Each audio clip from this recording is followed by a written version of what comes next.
Hello and welcome to Conversations with the Voice of Reason. I'm your host, Benjamin Boyce, and today's conversant is Eric Kaufmann, who's a professor of politics at the University of Buckingham and also the author of The Third Awokening, The Rise and Fall of Anglo-America and White Shift. In this conversation, we speak about what wokeness is as an ideological construct and why it is running the show right now and what that spells for our civilization, which is very visible for people who keep abreast of world events, especially those within the West, so-called. Find him to be very insightful and highly enjoyable to speak with. You can find links to his work down there in the description. If you enjoy this content, consider liking, subscribing, and donating via the links below. Without further ado, here is Eric Kaufmann. What is politics? Oh, we're really getting foundational here. Well, in the US, it would be political science, right? Okay. So it's the study of politics, which, for your listeners, well, what is politics?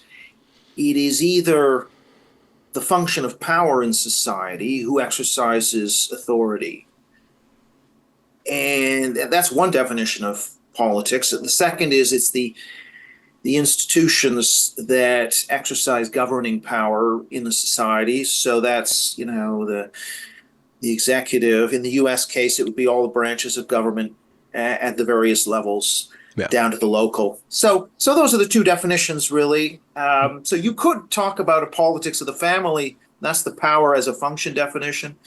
Yeah. And on the other hand, the government institutions of government definition, there could be economic or cultural policy within governing institutions. That's also under the purview of politics. Yeah. And which kind of school or perspective is most useful for you? Or I'm sure at this point in your career, you've adopted a lot of different pieces of a lot of different lenses. But, in my own investigations, you have the Machiavellians, and then you have, kind of more theorists like Marxism and stuff like that, which I know is an economic policy, but it does have political implications on how we tell the story of what power is, right? Well, it's interesting because I'm actually not as focused on power. Yeah. I'm much more interested in culture and ideas than I am in power. While accepting that power is hugely important, that's not the main reason. That's not the main focus of what I do. So I'll tend to approach things more from the view that ideas and culture and meaning and belonging and these sorts of things tend to have causal force in explaining social phenomena. Now, it's not always the case. Sometimes, self-interest and personal economic circumstances really are the key, or sometimes raw power is really the key. But generally in my books, I focused on the power of the influence of ideas. Okay. Yeah. What are some of the main ideas at play right now? I mean, your book, The Third Awokening, probably explores and anchors into some of those ideas. Yeah. So The Third Awokening, that's focusing very much on left liberalism. So the idea complex around left liberalism, which emerges in the 20th century, I think we're living through the apex of that fusion, that hybrid of ideas from the left and from liberalism, which fused together under the banner of liberal progressivism in the first decade of the 20th century, figures like John Dewey and Jane Addams. That is the idea system which I think is dominant in Western countries. So that's one idea system I focus on. I'm also interested in ideas around ethnicity and nationalism. So I'm interested in that set of ideas, and particularly where the left liberal system intersects with and clashes with ideas around nation and ethnic group. It has been a focus of my work, really since my first book, The Rise and Fall of Anglo-America, but right through to The Third Awokening. Yeah, those ideas are very difficult for the progressive complex to wrangle with, because equality is such a guiding force and moral force that it's really hard to even in any sort of polite company to broach that topic without people raising eyebrows and getting nervous about the differences between ethnicities, the differences between nations as a people rather than a set of ideas. Yeah, well, I mean, certainly when you're talking about who's better or worse in various dimensions, absolutely. Yeah. But even, when it comes to identity, ethnic or national, left liberals are very positive towards certain kinds of ethnic, generally minority or oppressed groups, whether they be ethnic groups, African American, indigenous, but even nations. So they have a lot of sympathy for national separatist movements who might be seen to be oppressed. Irish nationalism, Quebec nationalism, just thinking through the past, who very much took inspiration from the civil rights movement. Scottish nationalism, again, very leftist. Welsh nationalism, Catalan. So these kind of peripheral minority nationalisms have a lot of sympathy from the left. It's Mm-hmm. just the majority ones, as represented by certainly the kind of nationalism we're seeing in Europe from national populism or American national. Let's say the more traditional American nationalisms, traditional English nationalism, that would very much be anathema to Yeah. that left liberal worldview. And why? What does that tell us about what it is to be left, that they would castigate majorities? Well, I think it tells us, first of all, that the left is now very concerned with identity as opposed to class. So I think that in today's world, what really defines you, what really inspires a lot of intellectual leftists is, say, anti-racism, anti-sexism, anti-homophobia, this sort of great identity narratives around there's a bad majority actor and a sort of sympathetic minority actor. They're not as fired up about class, actually, about capitalists versus workers. That sort of stuff doesn't matter much to them. They don't care really that much about, despite tipping their cap to disability and neurodivergence and being Mm-hmm. fat and all this stuff, it doesn't really matter that much to them, I don't think. So it's very much a focus on those, what I would call key woke categories. And I define woke in the book as the making sacred of historically marginalized race, gender, and sexuality groups. So the sacred totems are around race, gender, and sexuality. And I think that's central to what it means to be a progressive today, whereas concern for the working class, worrying about capitalism, I don't think is anywhere near as central to Well, that. at least in the aesthetics of the left in America, the working class people, especially the white working class, but you can see that replicated in how basically the economic policies have affected working class of all stripes. They're kind of the deplorables. I mean, that's literally right, kind of yeah, the yeah, tag that they had. yeah. But There's not much sympathy there. Yeah. is that because the left or the left framework sees the minorities as clients, as easily manipulatable, or is it purely just sympathy? We want to help these, and isn't that a form of kind of patronage and condescension? And does that talk about, in your view, does that describe leftism as a psychology or the psychological content? Yeah, I mean, I think that we've seen a sort of evolution. So if you look at Marxism, for example, the Marxists, right up until the mid 20th century, saw a lot of talk about black civil rights or women's rights as what they called bourgeois. So they weren't concerned about these things, really, for the most part. They saw these as peripheral to the class struggle. And humanitarianism, this whole idea of empathy and worrying about suffering, that was, again, also not central to what Marxism was about. So a lot of Marxists were very prominent eugenicists. They were very prominent imperialists, actually. This really wasn't an issue. And so actually what happens is you get this ideology that borrows from Marxism, this idea of the oppressor oppressed, everything's about power and structures. That is borrowed from Marxism. But then there's a lot of emphases or items borrowed from liberalism. All the identity stuff initially was a concern of classical liberalism that was trying to extend rights to women, voting rights to black people, etc. And then you have this kind of psychotherapeutic thing, which comes in as from the early 60s onwards, Carl Rogers and some of the sort of humanistic psychotherapeutic stuff. And this is where all the talk about self-esteem and trauma and all of that emotional. And is that how bias incidents are smuggled in, like implicit bias tests and stuff like that? Yeah, there's really two I think this is more central. So this is the idea that minorities, they've experienced trauma, they're fragile beings.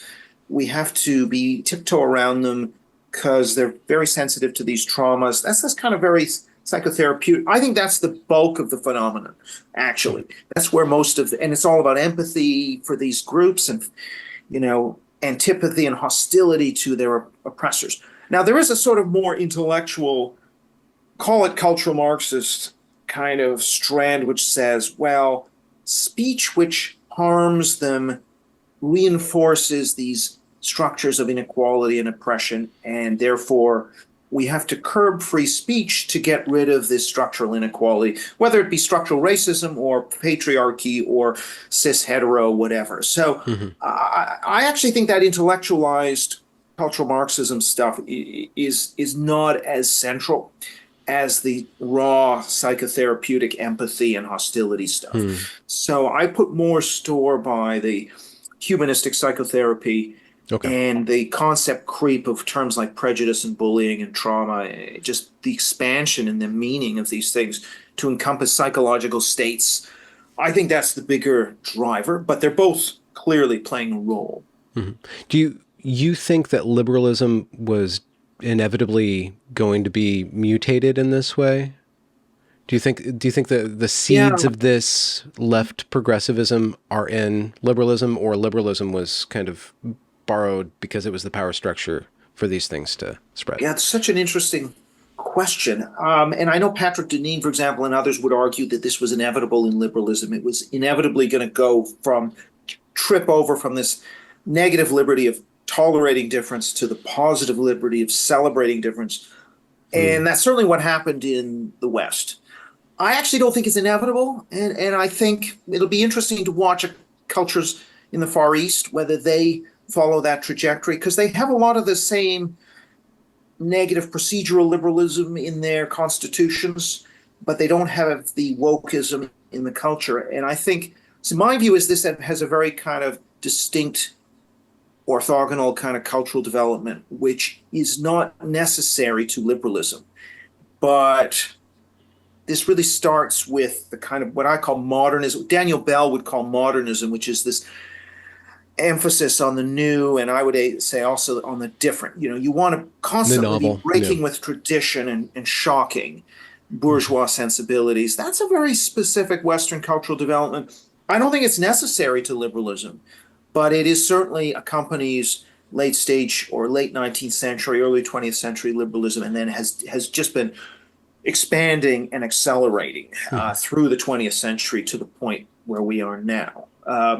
But I still don't think it's necessary. I think you could have liberal procedures and all the rights under the Constitution and have a culture that is much less dominated by left liberalism, by this idea of diversity, equity, inclusion, or what we might call, what Jonathan Haidt would call the care, harm, and equality moral intuitions, which are so dominant now. I actually think you could have a more multivalent, more kind of holistic checked system where you have, say, all of the moral intuitions, Yeah. not just those two, checking each other. I think that's possible. So I'm more optimistic for classical liberalism than some of the post-liberals are. Are you aware of the theory that progressivism is kind of a mutation of Puritanism? That's why it kind of was fomented in the Northeast Corridor, like in the Harvard and Yale, and this kind of very puritanical, refined, Unitarian, Universalist, and yet very proactive kind of zeitgeist or culture, as you say, kind of is descendant from a religious aspect that kind of just purified itself of God talk. Yeah, I think that's really interesting. I know Michael Lind, amongst others, has made that argument, and I buy it to a large extent. So I think definitely the origins. And if you look at the origins of this, it's in the mainline Protestant, what the areas that Daniel Elazar would call the moralistic political culture, which was the New England corridor right through to the West Coast that was settled by New England, San Francisco, Seattle, all of that was settled by shipping. And so, yeah, that's kind of And similarly in Canada, where I'm from, again, you had a certain that moralistic Baptist, Presbyterian, Anglican kind of culture, which was, yeah, I think that that's no question that that's a substrate, that sort of Mhm. gives rise to it. However, what I would say is once it's released into the world, it can actually make headway in Catholic Ireland, Yeah. even in Latin America. And so in Catholic countries, it makes headway. I don't see it making headway in Islamic societies yet. There are bits and pieces in India, apparently. Hmm. So maybe there it can make some headway. But yeah, I definitely think there's a relationship. This idea of, I'm trying to think of what it would be. You know, if you look back to liberal progressivism, which is the origins of the left liberalism, which is now accelerated and metastasized into wokeism. That comes out of a Victorian era progressivism. But of course, so you can see the link back there to mainline Protestantism. So Dewey and Adams and the early liberal progressives that were talking about making immigrants feel welcome and building this new uh, society that would model world peace of all these ethnic groups getting rid of their prejudices, and we have to be conscious of the psychological trauma, not trauma, they didn't use that term, but Yeah. you know, the break between the immigrant generation. So they're very sympathetic to immigrant groups at a time when American society was very much about, you know, temperance and immigration restriction and the threat of urban diversity and so on. So they definitely spring from that milieu, and the ecumenical movement comes out of mainline Protestantism, which is again this very cosmopolitan, pro-minority Hmm. ethos, and it's very moralistic. It's about doing the do-gooder philosophy. So I think that kind of very moralistic thing is it's somewhere at the origins of this. And yes, I think it does seem to be a. All I'm saying is it seems to have escaped that chrysalis and is Yeah. spread more broadly. Well, I'm wondering if you reverse engineer an antidote to it, or I don't know, some sort of vaccine or something. If you'd have to look at the psychology of the do-gooder and the moralistic type of personality, if the problem is a cultural problem, then the solution is probably a cultural solution. So I'm Yeah. wondering, like, in your thoughts on studying this, if you've thought about how do we change the incentive structures to get those leftist progressives to tone it down, or to I don't know, avoid the Mhm. extremities. And maybe we should just gloss, like, what's the problem with this woke stuff? We just assume that it's bad, but maybe you can diagnose the. Yeah, I think that's a really incisive point. You know, I think probably in order to convince the left liberal do-gooder bleeding heart types who that's the dominant strand, not the cultural Marxist radical. I think it's actually this left liberal empathetic type bleeding heart liberal. You know, how do you actually convince them? I mean, I actually think the way to do that is to say, well, you know, your empathy for the trans woman entering the woman's space, you know, what about the woman who doesn't want the biological male in a woman's refuge or sports competition? So you're talking about empathy, but you're talking about the person who's affected negatively by your empathy for group A. You're calling it trans rights, but you're not considering the women's rights who don't want biological male. So really, this is a clash of rights, Yeah. and then it becomes a debate instead of just trans rights. And similarly, if we just talk about, you know, minority rights not to be offended because that's traumatic. I mean, if that's the claim, well, what about the rights of people who have their free speech muzzled, or if they are attached to the majority historical narrative, their culture actually is being traduced by critical race theory? What if we went in and said Hindu culture is defined by widows throwing themselves on their husband's funeral pyres, or African culture is defined by human sacrifice to the Hmm. chief? You know, all of these things. You know, I think it's trying to use their same logic against themselves in a way to say, well, empathy for one means you're withdrawing empathy for the other. So surely you have to have some empathy for people who are on the losing side of that transaction. Is that going to work? I mean, I've sort of in my book, I advance an alternative to what I call cultural socialism, which is always favoring Hmm. the group with more oppression points, which is defined in race, gender, sexual identity terms. The alternative to that is to say cultural holism. So we have to consider not just the favored oppressed groups, but also people who might be historically less marginalized, but they have equal rights too, in a way. Their sensibilities have to be weighed equally in the moral calculus to produce the good society. And so, and not only that, we have to look at, it's not just equity.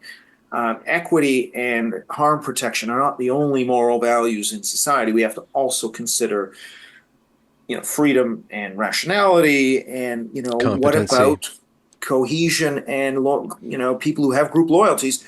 Yeah. So I don't know what's going to actually Yeah. shift the dial. I mean, is it talking about empathy for the groups that are losing out in this system? Like cis women, or it might be detransitioners, or it might be the white working class who feel their culture is simply being smeared in a way that other groups' culture isn't being smeared. I mean, is that the way into their psyche, or do we just want to talk about free speech, objective truth, due process, all equal treatment, all the kind of standard stuff that we've been talking about, which has made some difference, but I don't know if it's... Do you feel that the needle has been shifting the last 6 years or so? Well, I think it depends which country. Like, I think in the US, you can see that some of the excesses of DEI is being walked back, Harvard abandoning mandatory diversity statements, and tech firms cutting back on DEI spend. You're seeing some of the shine come off the DEI juggernaut. And so off this, what I call woke cultural socialism, which is essentially equity plus this emotional harm protection, I think has lost some cachet. I still think, however, I just don't think left liberalism knows any other way to be moral. And so for them, these are still the highest values. It's just that they realize, okay, yeah, maybe cancel culture is maybe not great. Maybe, yeah, I guess I can see maybe a problem with chopping off the body parts of, teenagers. Maybe, okay. Biological males probably have an advantage in women's sports. So maybe at the edges, so, for example, on the public opinion data, which I look a lot at in the book, you could see that on the trans question, public opinion's moved about 20 points in Britain and the US in the last 2-3 years against the trans position. What's a point defined as? Like, is it kind of like a smiley thing goes down to like a straight line, or? Yeah, well, that would be, say, what share of people think that, biological male trans women should be allowed in women's sporting competitions, or women's, bathrooms, or should someone just be allowed to identify as a woman and have that recognized? Is this like a 20 percentage points? 20%. So it might have gone from, say, 40 to 60. In reality, now I think on all these questions, there's 2/3 or greater against the trans activist position. So on that one issue, and you see it in different ways in Britain, for example, even the left-wing party that's now in power has had to disavow the trans activist position. And they can't, if they're asked what a woman is, they have to sort of say an adult human female, more or less. They can't say trans women are women anymore. They can't say self-ID. They can't have biological males in women's prisons. But in Canada, all those things are still the orthodoxy. And in the blue states, it's the orthodoxy, and in the federal government in the US. So, but in the red states, it's not. So, you have different areas of contestation. It just depends on the society. But the fact public opinion, even among young people, I've seen, certainly in Britain, where we can track that, pretty well over the last 18 months, that's moved. Under 25s have moved about 20 points against the idea that everything should be a unisex bathroom instead of single sex separate bathrooms. So there is a change, and it's gone against the progressive position. So for whatever reason on that issue, at least in the public opinion. Now, it may not have cracked into the institutions, which are still controlled by the woke, but Hmm. it's interesting that that's occurred. So it is Hmm. possible to have progress. Now, that has not occurred on the critical race stuff, I would argue. No. Um, but, and on the history stuff, but it's certainly occurred on the gender stuff, I would say. Is which do you think is more important for a functioning society? Of That those that two, yeah, of the gender versus the race stuff.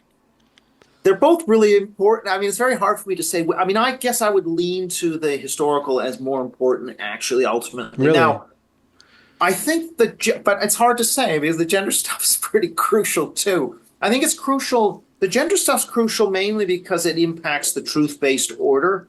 Like, can we have a society based on objective truth where we're allowed to express our beliefs of what is real and what isn't real? So it's clearly hugely important. And if you accept that you can essentially throw reality and objective truth under the bus in science, then what's to stop that being thrown under the bus in law and in all Hmm. other meaning making in Yeah. parts of society? And so it really is important. So that's why I'm reluctant to say which is more. The reason I'd say the race stuff is more important is because I think if you undermine the identity of a society and its tradition, and you essentially have a vacuum, and you have nothing around which immigrants can cohere, nothing around which society can cohere around. So you can't have social cohesion, which means you're going to have endless polarization and division. Hmm. And I guess I would see that polarization and division is going to cause you no end of problems, and it's going to make it almost impossible for your society to function in the long run. I think paralysis and conflict and division. But of course, both of these things are hugely important. The other thing I should say is the race and history stuff is shot through with untruths.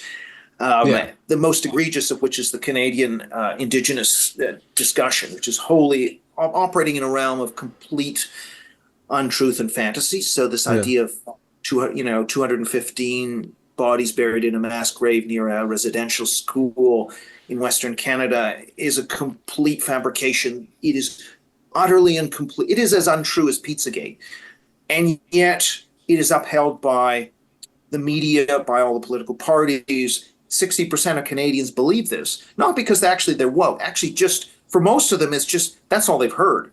So that is actually quite scary that you can have this Orwellian process where an entire society believes in a hoax, and there's no real check on that. In the U.S. case, the idea that young black males are at risk of being shot by white police officers, which is also a hoax, it's not based in the data. However, there is a significant counter voice to that, partly because you have two parties and a two-party ecosystem. So some of the truth claims you have a sort of separate media apparatus, with Fox News and with other news. So there is a check. If you were trying to impose a falsehood on the society, there is some check there, where there really is a very weak check in places like Canada, Ireland, New Zealand, Australia. Well, I mean, to some degree, it's weaker. And so you can get away with burying truth more easily. Hmm. Why Um, do you think Canada specifically has been susceptible to that, to a one well, state media kind of yeah, complex, which has then well, allowed them to be manipulated in mass? I don't think it's only Canada. I think you can see a whole. So in Britain, it's the sort of Celtic periphery, Scotland, Wales, and in Ireland, there you see woke has managed to gain control in a much more total way of the institutions even than in England. In England, it's bad, don't get me wrong, but it's not as bad. There's a very lively media that is countering this stuff, and there is some political contestation. Canada, New Zealand, Australia, for example, the problem in a way is they're susceptible to influence from American woke progressivism, but there's largely a legacy media. Australia is a partial exception to that, but these are places that have a smaller media complex, a smaller party system, and therefore they're more bound by a set of elite norms. And once woke captures those elite norms Okay. and captures the legacy institutions, it's just harder to create alternatives. Now, I don't want to say there are no alternatives. There are. Australia, New Zealand, and Canada all have national populist parties that are, but their polling is relatively weak. In media terms, I'd say the media is relatively skewed in all three locations. So I don't think Canada's any worse. Ireland would be another case of this, by the way, too, where all the political parties and the media are similarly on the same page, which is why some of the draconian speech legislation has come in, well, was mooted, but there was enough of an outcry. Now it's being mooted in Canada with Bill C-63. And so that's a threat. Britain is now, of course, trying this out as well. Wait, but I'm these sorry. are sort of, I get distracted by the background. Wait, Canada's getting even worse with the speech stuff? Well, it has this bill, which is this sort of it's a bill to regulate online speech, which, of course, they always start off justifying themselves through child protection. And then they very quickly sort of engage in mission creep to cover so-called hate speech and disinformation, right? That's always the move. Britain, of course, has had a set of these race riots, and that's the sort of justification, the pretext for bringing in or talking about enhanced controls on social media. And this is always the pretext. But now, whether it flies or not, we'll see. I mean, Britain has a very lively press. There's a lot of opposition to this in the press. Will that be enough to forestall it? It might be. It's not clear to me that in the Canadian case that opposition is strong enough. The only saving grace is that Canada is likely to have a change of government in about a year, in which case all this stuff will be repealed. So if it's bad, it'll only be bad for maybe a year. So change of party would affect enough change to repeal a lot of this stuff. It's not just going to be buried in the institutional apparatuses for a decade. Well, if they prioritize it, they can get rid of that bill. Now, I also think there's a problem given who's been appointing the judges. So the judiciary is actually a problem in Canada in a way. It's much less of a problem in Britain. It's still sticking largely to the law. But in Canada, you've had quite a bit of judicial activism.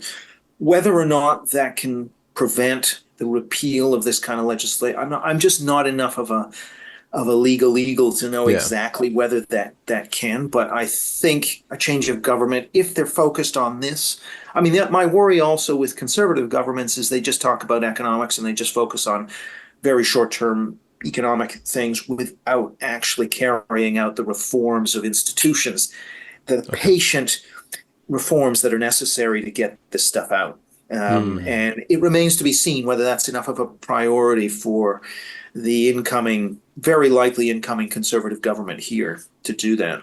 There was a clue that you dropped that about just the elite capture, or just how much power that the elite have in Canada and New Zealand, Australia, and Northern Ireland. And so it's probably likely that the elite get their marching orders, or at least their trade winds, from the American left. Like, is that kind of the case? Yeah. So if the American left or progressivism kind of has a change of direction or tone, then the left in those other countries would probably, or the elite, I should say, would probably change, you think? Well, it's interesting. Yeah, I think they're definitely influenced by the American left, but equally, I think they sometimes innovate themselves. So, for example, the land acknowledgement, which is a staple of Canadian woke discourse and is a staple in the institutions. Oh, I'm sorry. We forgot to do that at the beginning of the show. We can do that at the end if you like. Yeah, but that's sort of something that I don't actually know where that began, but I think it seems like there's been, and in all the discussions around the residential schools and Indigenous schooling, certainly there, I think the Canadian woke left has influenced the American activists. So there is sort of these mutual lines, and also each country repurposes the ideology. So in Canada, it's very focused on Indigenous stuff, as in New Zealand, as in Australia, whereas the U.S. is more focused on African Americans. Although that's not to say the black theme is also there in Canada.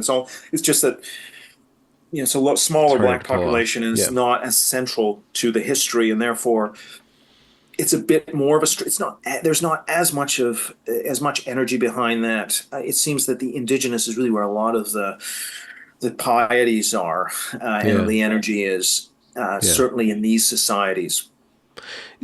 So my wife was really enjoyed your conversation with Jordan Peterson that was released Oh, a few great. weeks ago. And Yeah. one thing that I'm not going to say stuck in her craw, but like really lit her up, and that she brought up when I was talking about interviewing you, is your perspective on the sex aspect of progressivism, the sex aspect of politics. And it sounds like there's a lot of female typical morality that's motivating progressivism and motivating wokeism, and you can kind of see it reflected in who is teaching it and then who's Mm. producing it.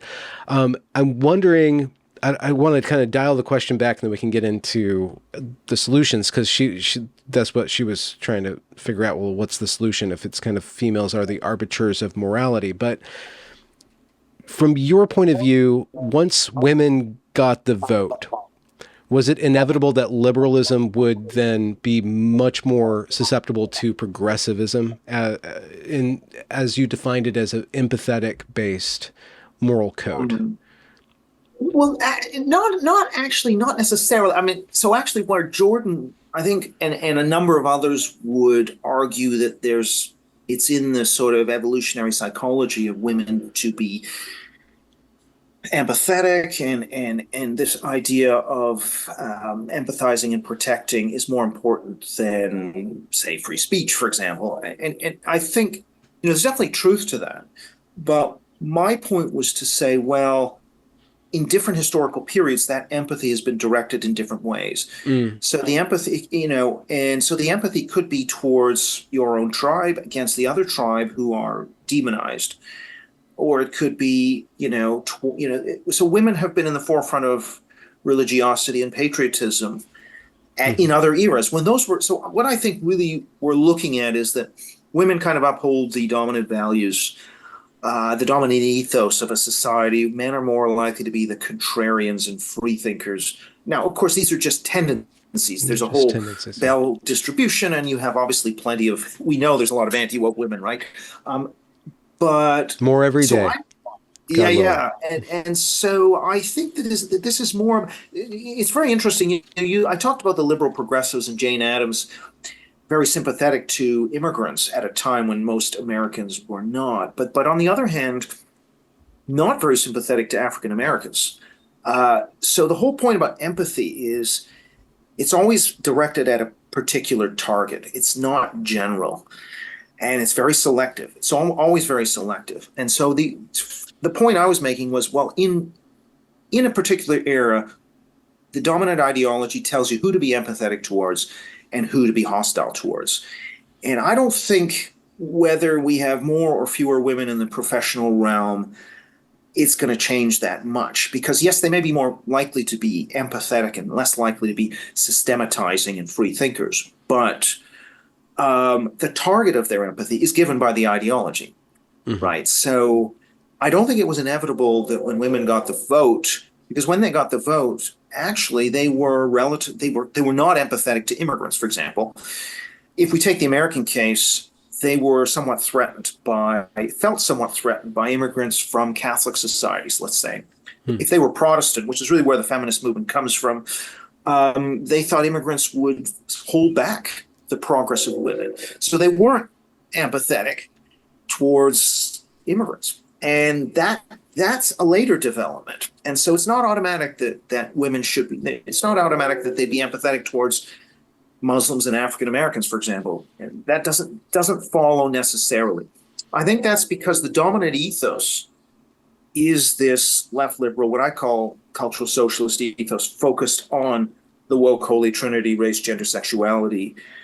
Oh, that's what morality is, so we're going to be in the forefront of that. That's Okay. why they're upholding it. If the ethos was actually we have to defend Christianity, so if you think about a nun, a nunnery or a convent school, that ethos, even though it's all run by women, would be completely different, and in many ways wouldn't be very empathetic towards some of the categories it is today. So I think this is very much more given by culture rather than by human nature or by women's biological nature. And so I'm less concerned with necessarily the gender makeup of the professions. I don't think that's the key. I think if you had a shift in the ideology and suddenly certain groups fell out of favor and other groups, like maybe the white working class, if that became the favorite group, women's empathy would be directed in that direction. And so I think a lot of this is about the ideology of which groups are in and which groups are out. Does there have to be an out group? That's a good question. I mean, does there have to be an out group? Could we have? It's hard. I'm trying to think about, does classical liberalism? I guess you've always got ideological opponents, which you could call an out group. So I think there's always going to be an out group. If you're a liberal, you might have socialists or conservatives as out groups. I don't think we'll ever get rid of these categories. As long as you have political contestation, you'll have out groups. When it comes to identities like race, gender, ethnicity, I think you can have group difference without hostility. And the survey data is very clear on that. Attachment to own group, except in times of war, attachment to own group, like race or ethnic group, does not lead you to be more hostile towards the out group. Whereas for ideology, particularly where it's politically competitive, if you identify as a Republican, you're more hostile to a Democrat and vice versa. So that's a zero-sum relationship. But if you're a white and you identify and you're warm towards whites, you're not colder towards blacks. So that is not a zero-sum. Yeah. So you can have a preference without a negative attached to that. Yeah. So I think that's kind of the ideal, is to be able to have your preference but not have the hostility to the outgroup. It's probably not possible where you have this zero-sum contestation, like a two-party system where you have two parties. I still think you can feel a bit warmer about the other party, but probably it's inevitable you'll have some antipathy. Where do your antipathies lie? You don't have to answer that. Yeah, no. I mean, it's probably no surprise. I think that left liberalism has accelerated into a place of extremism. And however, I'm willing to say that left liberalism is responsible for a lot of advances in the human condition in terms of rights of minorities. I just think it has gone into territory now which infringes too heavily on the rights of majorities, for example, and also competing values such as freedom of expression, scientific reason, social cohesion, all these other values are being sacrificed to this overwhelming care, harm, and equal outcome type philosophy. And so I guess I am I am antipathetic to woke left liberalism, because I think it's simply gone too far. So I think I think it needs to be reined in, and to that extent, I suppose I'm an opponent of that movement. But at some point, if extreme nationalism or extreme religion became powerful, then I'd probably switch sides. But right now, I think this is the movement which is immiserizing. Yeah, it's asphyxiating the culture. It's immiserizing society and dividing people. So I'm quite, this is what I would be opposed to. Well, extremism. In your studies, where does that? In what environment is extremism likely to arise, and in what environment is there less extremism? So if we're just thinking of like cultural environments, if we can participate in culture in a certain way where extremism of any stripe is not necessary or just less likely to occur, like where is that? When is extremism? I mean, I guess when you have cross-cutting cleavages in a society, if you had a strong religious tradition or a national tradition. Well, okay, so a strong religion, but not an extreme religion. Yeah. So something stronger than extremism. Yeah, and something that was a countervailing value in the society. Okay.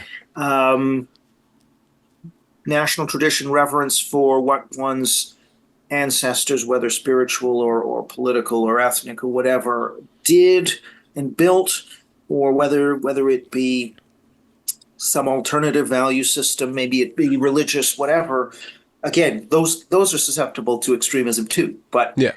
to have a certain amount of them to check the dominance, and similarly, a value of science and freedom, and the Enlightenment tradition as well is another check. Um, when those traditions Why is it atrophy, necessarily another check? well, just on progressive illiberalism, so the quashing of free speech, the quashing of objective truth in the name of emotional harm protection, or in the Okay. name of equal outcomes, equal representation.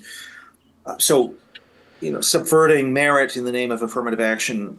These are all ways, and if you had a strong counter tradition, I think there is still some vitality in the Enlightenment tradition. Mm. I think the other traditions are the national and religious are weaker. But when you have these cross-cutting traditions, so one example I think in Canada is if you go from the English-speaking provinces to Quebec, where there is a stronger national and ethnic tradition. You don't see as much woke excess in the elite institutions. It's not as powerful. You don't see as much progress pride displayed in every window. Hmm. And that's, I think, a consequence of the fact that that many Quebecers have an appreciation. That tradition is still important. It's important even in institutions. And so I think that kind of means that if someone were to go and start trashing the legacy of the habitants that arrived in the 1600s and built Quebec society as somehow settler colonialist, I think they'd run into a lot of resistance. Whereas trashing Mm. the British settlers in English Canada, it's open season on them. They're just settler colonialist, genocidal, whatever. Hmm. There's no one in there to defend them. All of the statues of the founding father of Confederation, Sir John A. Macdonald, are all locked up or removed or whatever. So there's no actual. The tradition is too weak to resist the Hmm. woke narrative, and whereas in Quebec it's not. And I think Britain and the U.S. are kind of intermediary. Some people will stick up perhaps for Lincoln and Jefferson to some degree, depending on where the statues are. It's not Hmm. as strong as in France, where Macron said you're not touching anything. So it just depends on the society as to whether they've got enough countervailing, Mm. cross-cutting traditions or values to prevent one set of values from running riot. Well, so just Canada as an example, how would you jumpstart a competitive value set? Because you said the Conservatives, which is the opposition party right now, are just thinking Yeah, purely in economic terms, not in cultural ethnic terms, and any yeah, kind of move towards an ethnic or a belief system would be castigated as fascist or whatever, like be right. really resistant, even though this woke stuff is very religious in its Yeah, the way that it spreads and the way that it impinges on people's behavior. So how do you yeah. think Well, people? I think this is why in my book I talk a lot about the importance of this coming out of politics, democratic politics, particularly elected parties. That's the one area the majority has a voice, is in terms of electing a particular political party. Now, if that party chooses just to be a rule taker in the elite Hmm. political culture and not to rock the boat, the only way things change is either a grassroots rebellion within the party branches or a populist third party movement. And so you can see Hmm. both examples of both. I mean, in Britain right now, for example, Nigel Farage's Reform Party got 14% of the vote, which is the highest, as far as I can recall, in recent British history.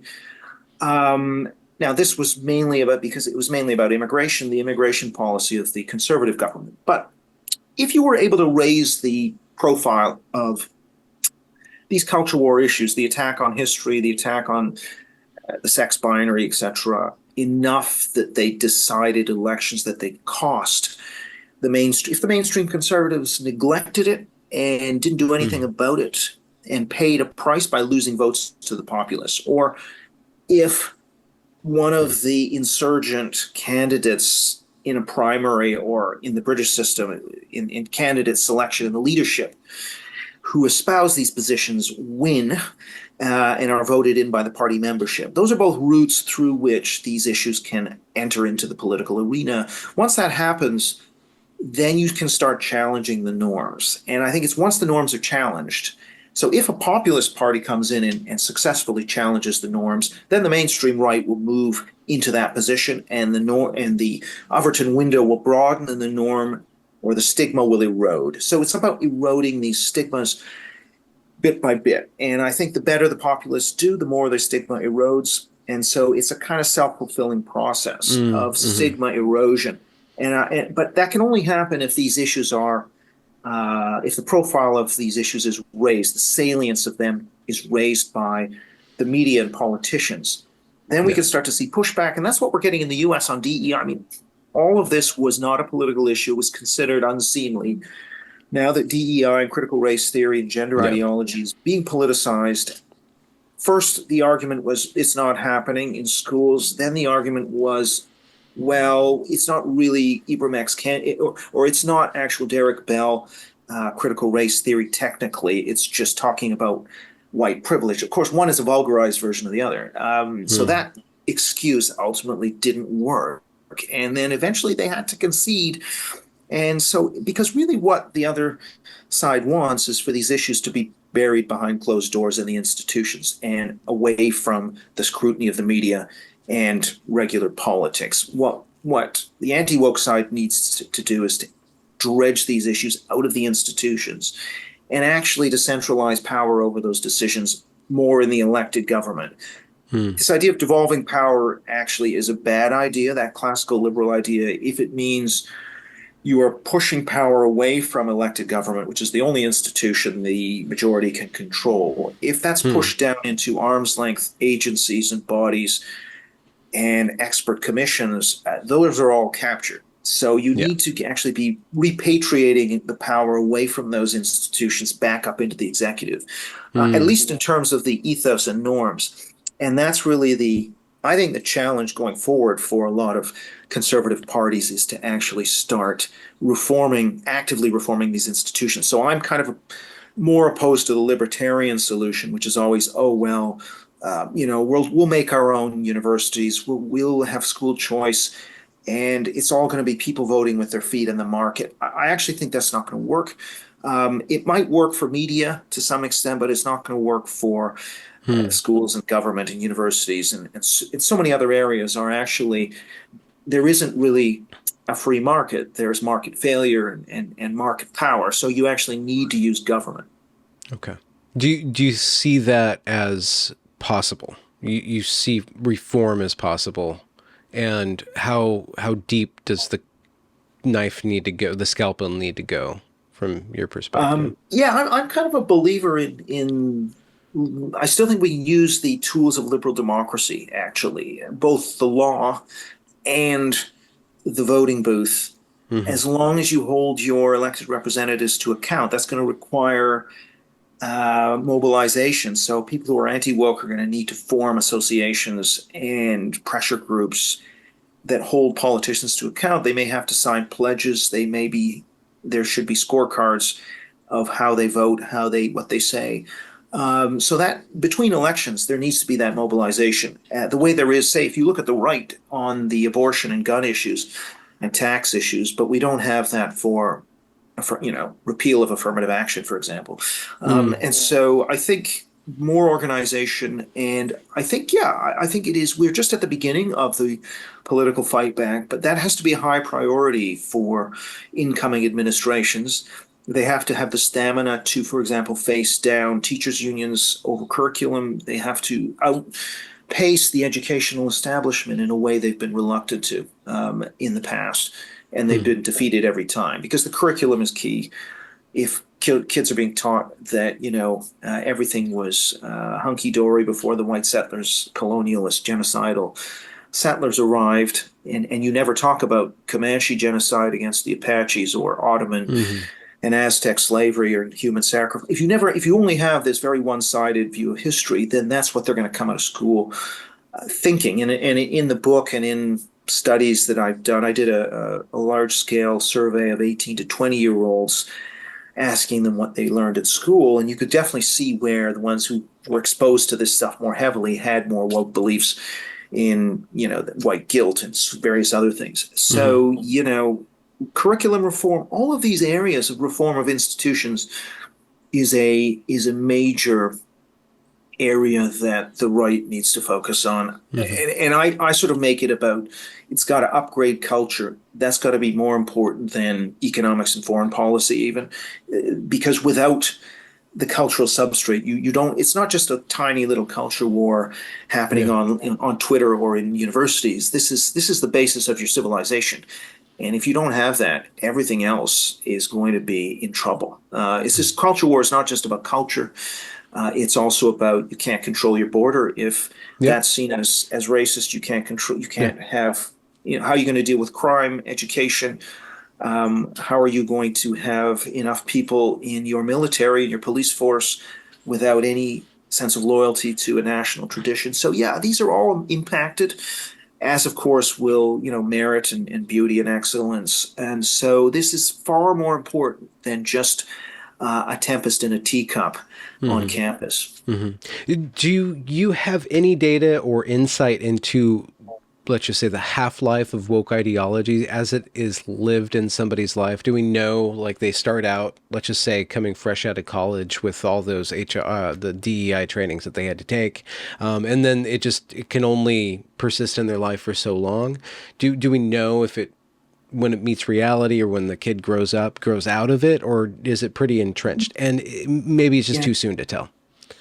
It is too soon to tell. I do think there is a certain amount of fungibility. I think that there are people who are going a lot, like young people are a lot more woke than older people, and that's one reason I'm pessimistic about, I think that the median voter in 20 years is going to be less of a supporter of free speech and more of a supporter of emotional safety. However, there is data that would suggest there's a certain amount of fluidity in the middle band of people who are just going along with it because they think other people are going along with it.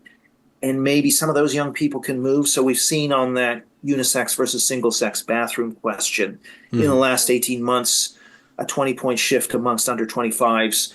So there is certainly room to move. It's difficult to know how far that can go. One thing I would say, however, is I think that, there's a view, brain development in terms of physical brain development stops in the early 20s. And that's one reason why musical taste and other kinds of beliefs are crystallized in the early 20s and are hard to change. And I think that's going to be important. However, I also think, and in fact, we see, for example, that young people, under 30 or under 35 who are homeowners, have kids, have a high income, are not that different, actually, from those who are single renters who have a low income. So I don't believe that just attaining those markers of adulthood is going to change it. I don't think it's going to make much difference. It's going to have to come from the culture. These values are going to have to lose prestige. They're going to have to become less cool or less hip or whatever for us to see a shift in the young. And so I think there are a lot of very complacent people who think that they'll just grow out of it. And I don't think that's the case. I think we're going to have to see a big shift in the broader culture for that to trickle down to the young. But if we don't see that, then I think cohort placement is going to move us in a more illiberal, progressive direction. And so that's what I worry about. And so those who say woke has peaked, it's a fad that's on its way out, I'm quite skeptical of that. This sounds like an action call for people to send your book to Taylor Swift. Would you be okay if we just put that out there? Maybe that would be helpful. Good luck with that. Or at least Oprah. Yeah. So where can people find you? Can you give us the rundown of the Third Awokening? And I forgot to ask this. What do you mean third? Which is the first? Was it Athens or Martin Luther? part of the point of that title is to say that these ideas aren't new. They descend from particularly ideas that came out in the New Left of the late 60s. And that was what I called First Awokening, where, Hmm. yes, we had cancellations. 1965, the Moynihan report into the black family was shelved by the Johnson administration because it was seen as walking over that sense, the new sensitivity around race. Hmm. We had cancellations in the 70s, which I talk about in the book. So that cancel culture is now it's a hell of a lot more frequent because you have a lot more people who are steeped in this ideology, and you've got a like button on Twitter to have a pile-on Hmm. to somebody, and you can mobilize more easily, flash mobs. So yeah, it's more frequent. It's more, but it's a scaling up of ideas that were already there. The second awakening is the advent of political correctness, speech codes, In the 90s. and in the doctrine of indirect discrimination and Eurocentrism and all of those buzzwords, attacks on the curriculum. And the third awakening is really the post, mid 2010s, what we've lived through. Yeah. Okay. So yeah, and you can actually, I've tracked this in big data. The use of terms like racist and sexist, for example, show Like, these three waves very okay. clearly. Yeah. Yeah. Yeah. So But yeah, you can is the wave you think cresting? It seems like it's cresting now, but you probably have a better point of view than I am. I'm just Yeah, have I my think in each case you have a peak, the energy falls away, and we've certainly had a peak in 2020, 21. It's yeah. fallen away. Uh, but it consolidates each time. And that's why I counsel Mm, against complacency. It's yeah. institutionalized in bureaucracies, Yeah. and it's ready for the next wave, Mm. which I think can come maybe in 20 years, 10 years. Is there Just is there like a reaction, a natural reaction that you've seen to this, or does it just kind of fall out of favor because people are just tired of it, rather than people are actively against I it? think I think a bit of both. I think that it's very hard to sustain the kind of collective effervescence in these movements over long periods. Now, there is also a backlash, as there was a backlash to political correctness. Hmm. Back in the early 90s, it was a lampooning of this. There were a number of books that were written. So there was a kind of a backlash. People like Francis Fukuyama, Nathan Glazer, Alan Bloom, and others. That has some weight. I think the backlash is more broad-based now. Hmm. So it's not just a few intellectuals. It's in the media and it's in politics. Yeah. Partly because the third awakening is a much broader wave. It's not just campus and a few elite newspapers. It's broader, and therefore the backlash is broader. Very interesting to watch where that goes. Hmm. I mean, you can certainly see a fall off in the use of terms like white privilege in the New York Times, for example. That's an indicator of the drop off, but I think it's not anywhere near the end of the game. It's still above where it was in, say, 2010. Okay. So Do you that's where think I think part we of are. this? Do you think part of our problem is that people put too much weight and find too much value in politics where they shouldn't? Or I guess at this point you have to in order to fix the problem. You can't just go and grill. Like I can see everybody's becoming Yeah. more and more obsessed with politics is kind of plays into the hands of wokeness because the personal is politicized over and over and over again. I don't think that. I mean, I actually think that, yeah, you're right. It's a bit unhealthy to make politics the center of your life, and that is more common amongst those on the cultural left than on the cultural right. And we know that again. I've got a lot of data in the book on that, but I think there's no other option for those who don't like this kind of politics but to get involved. Yeah. And the other side is counting on that apathy and that lack of scrutiny in order to take power and to capture institutions. So the only way back is to actually politicize and mobilize a bunch of people who were probably being quite apathetic or who somehow expected things to somehow right themselves. So I don't think Mhm. there's any way out of a counter mobilization and trying to get people who ordinarily wouldn't care about this stuff to care about it more than once every 4 years, Mhm. and that's really the challenge because the majority, 2/3 of publics in Britain, Canada, U.S., where I've surveyed, oppose this stuff. Mhm. But the But they don't. active group Yeah. is they punch. If you take the so-called progressive activist strand of More in Common has this classification of the American and British publics, and this, what they call the progressive activists. That's 8% of the U.S. public, 13% of the British public, but they are 5 times as likely as the average citizen to post on social media, for example. They're much more likely to attend political meetings, to donate, all of these things, and without so they punch so far above their weight, Yeah, and because they really don't the have a silent life. So you need to majority. sacrifice some of your life in order to counter. I'd say so, yeah. Yeah. Do you publish, or have you published, or will you publish your courses at all? Are they out there floating around, or you just stay to podcasts? No, so I have the new 15-week course on woke, which at the University of Buckingham, which is a sort of, it's open to anybody. It's about $100 for 15 weeks. That's the lectures, the readings, the online forum.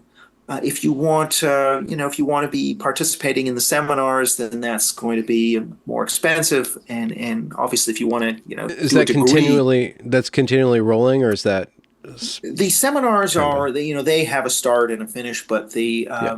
if you just want lectures and materials, that's just on a rolling basis. So, I would encourage people to look up the University of Buckingham, my last name, and course on woke. And I've had a lot of fun. I mean, this has been, in terms of my university teaching, the seminars just sort of flow. Everybody is very enthusiastic, and it just makes me realize, this should be studied across all of social sciences in the Yeah. universities and humanities. It's such an important topic, but it's very difficult to study it, of course, in any kind of critical way. The way we would study the far right, the way we would study, any other ideology, you can't do it for this because so many people have so much of a stake in it. Yeah. Please do check that out. I'll link that down below, as well as to your book and your Twitter. Anything else coming up for you? Not currently. I mean, I've got this Center for Heterodox Social Science at the University of Buckingham, which is the only free speech led university in Britain. We're trying to develop a kind of non-progressive critical theory, and so that's sort of something to look out for in the future. But right now, it's I've got the course, I've got the new center. Yeah. I've got the book and my Twitter, and that's probably where you'll find me. I do have a Substack, but I'm still, posting very irregularly. Yeah, yeah. Just one last question, because you just brought it up now, and it's tickling my brain. What would a non-woke critical theory do? What is it? Is it like a literary theory, like a social theory? It's like a social critique? theory. So it's a bit. So the question is, if critical theory said, race and sex are social constructs, and had homosexual as a social construct.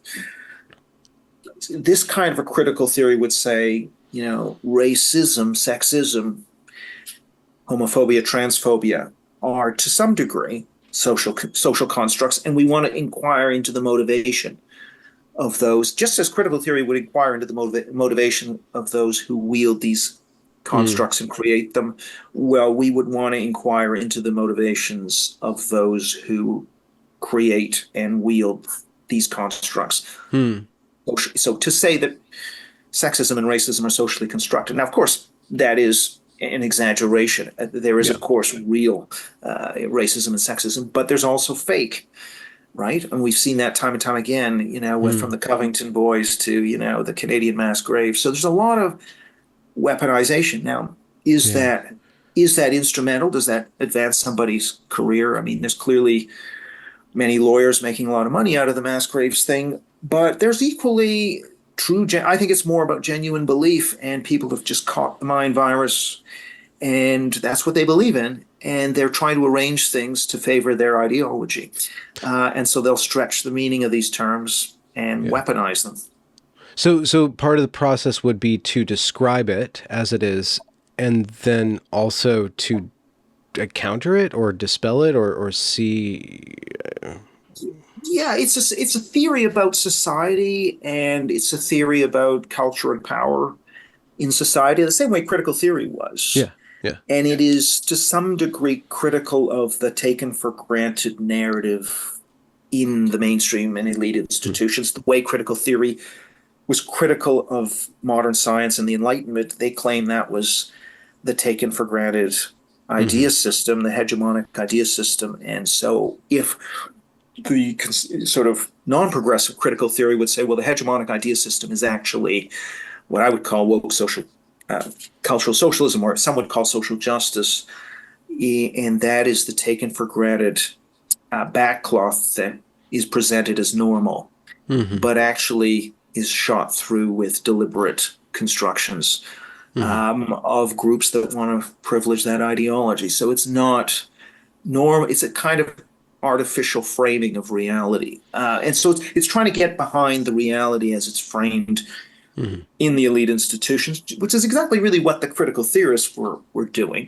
Yeah. Now they claimed that, we can disagree. I mean, they claimed that capitalism, was again part of this normality that they were trying to upend, and modernity, modern science was part of something they were trying to upend, and to some degree they may have had a point there. To some degree they were wrong. So we don't want to repeat the mistakes. The overclaiming that these theorists did, but at the same time, we do want to introduce this as a new paradigm for looking at the construction of reality. And then kind of pop people out of just believing it just by seeing it. That's in a way, yeah, or get them to be critical of the taken for granted reality as it's presented. And that would be really where it would go. So. Yeah. So we'll see. Watch this space, I guess. Yeah, absolutely. No, it's always wonderful to end on the possibility space like that you're confronting. Yeah. So I'm excited to see where you go with your work. And it's been great spending time with you this afternoon. Thank you very much. Thanks, Benjamin. It's been a pleasure.